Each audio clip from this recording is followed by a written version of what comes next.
Երբ երեխաները գոռում են ուսուցչի վրա, իսկ մեծահասակների ամբոխը հետևից նկարահանում է ու ծիծաղում։ Այս դեպքի մասին խոսեցին բոլորը։ Ինչու դա տեղի ունեցավ, ով էր մեղավոր, ինչու էր ուսուցիչը միայնակ ամբոխի դիմաց։ Խոսեցին կրթական համակարգից, իրավունքներից, ուսուցչի պաշտպանությունից։ Այսօր եկեք խոսենք հետևանքներից։ Երբ մեծահասակները չեն զգում, երբ պետք է կանգ առնել,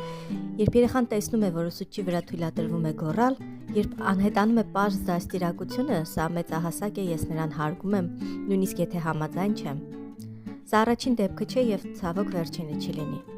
20 տարի դպրոցում աշխատելով ես իմ աչքով եմ տեսել ինչպես տարեցտարի ջնջվում են սահմանները, կորչում է հեղինակությունը, իսկ երեխան մնում է առանց կողմնորոշիչների ու հենարանների։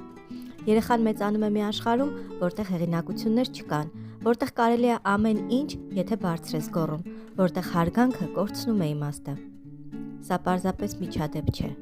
Դպրոցը այլևս անվտանգ վայր չէ, ուսուցիչը այլևս վստահելի մեծահասակ չէ։ Երբ մենք մեծացնում ենք երեխաներին առանց սահմանների, մենք չենք ազատում նրանց, մենք թողնում ենք նրանց քաոսի մեջ։